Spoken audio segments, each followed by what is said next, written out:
Hi, my name is Gracie DuPont, and this is my project presentation for Project 1, Supply and Demand in Furniture. So just a little introduction of what is supply and demand. Supply is the amount of a product or service that producers are willing to sell at different price levels, and demand is the amount of a product or service that consumers are willing to purchase at different price levels. When it comes to demand, the law of demand is as the price increases, consumers buy less of a product, and as the price decreases, consumers buy more. Some factors that increase demand are higher consumer income, effective marketing, population growth, seasonal trends, product innovations. And an example of demand is if a furniture company releases a sofa that becomes popular on social media, demand increases because more customers want said product.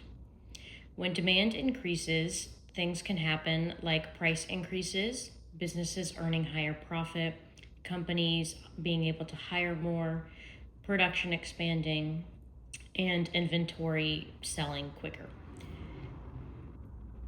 When it comes to the law of supply, as price increases, producers are willing to supply more because profit increases. As prices decrease, producers reduce production because profit declines. Some factors that affect supply are cost of raw material, labor cost, manufacturing costs, taxes, and the overall supply chain distribution.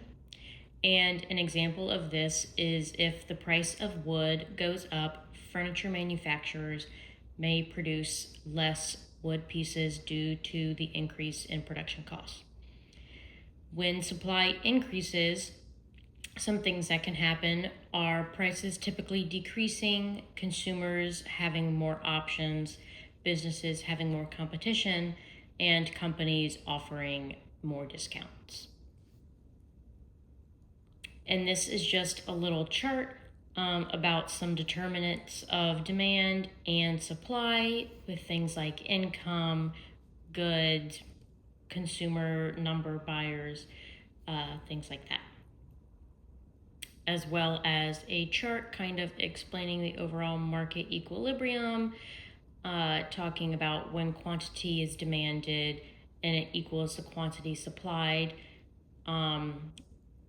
and just kind of showing that that is the equilibrium price. Now, talking about a few other things.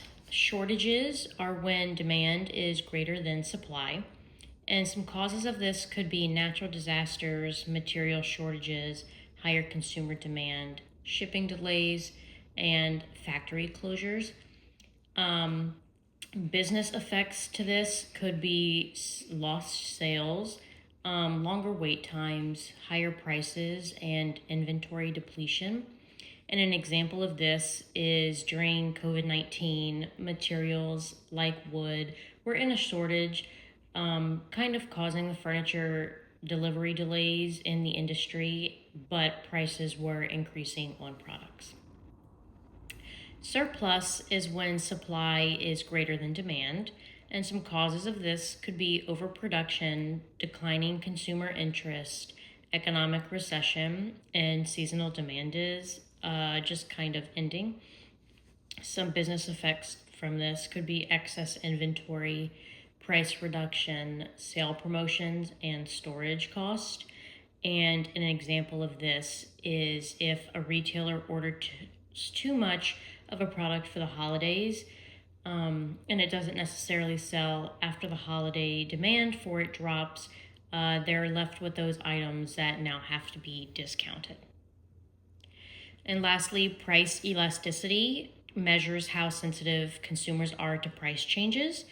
Some elastic demands, consumers reduce purchases if prices increase, like trending items or luxury items. And inelastic demands are consumers continue purchasing despite price increases. Basically, necessary goods like electricity, medication, groceries, things like that. Going into the concept of how businesses use supply and demand, it measures how sensitive consumers are to price changes. So, production is things like setting prices, offering discounts, adjusting prices. Production, so determining amounts to manufacture, avoiding overproductions of items, and planning inventory. And inventory management, things like determining material amount, forecasting consumer demand, and preventing shortages. And then marketing, demand through advertising and launching promotions during slow sale period times. And hiring, so increasing labor during busy seasons and reducing production during slower seasons. Some factors that could shift when it comes to supply are material cost, labor, anything due to new and up and coming technology, government issues, taxes, tariffs, transportation cost, as well as weather. And in demand, things like consumer income, trends, advertising, population growth, and holiday season changes. Next is how supply and demand applies itself to the furniture and design industry. So, picture this: a furniture company releases a new modular furniture. The demand increases because interior designers promote it, consumers prefer modular furniture, and home renovation tends to grow. Supply challenges are things like material shortages, lumber price increases, shipping delays, and limited manufacturing capacity.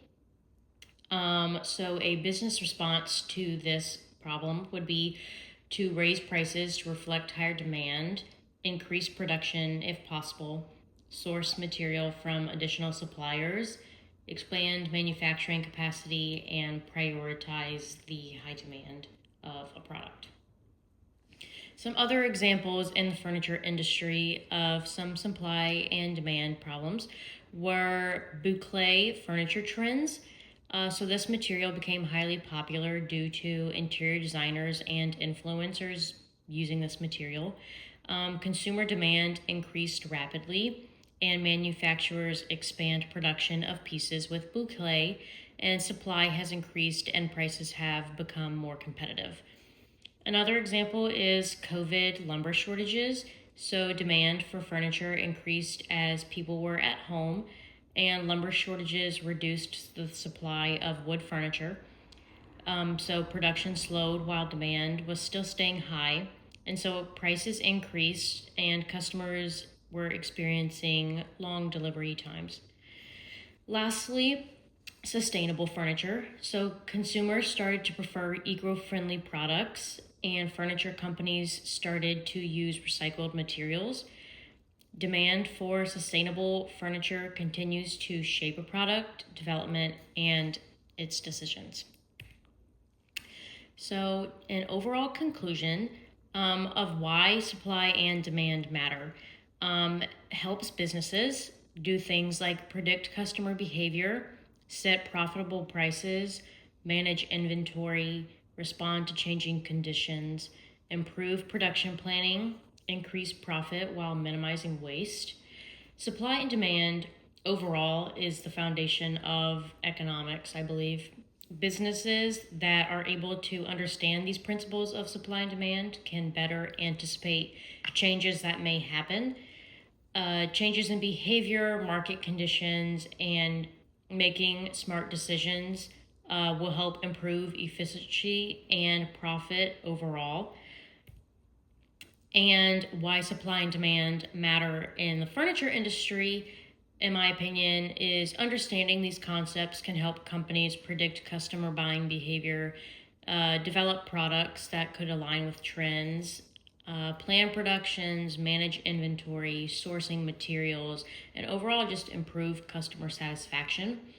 And these principles are fundamental, in my opinion, to almost every decision that's being made in the furniture and interior design industry, with things like concept development and material selection, pricing, etc.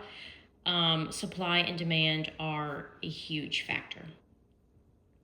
And these are my references that I used. Thank you so much.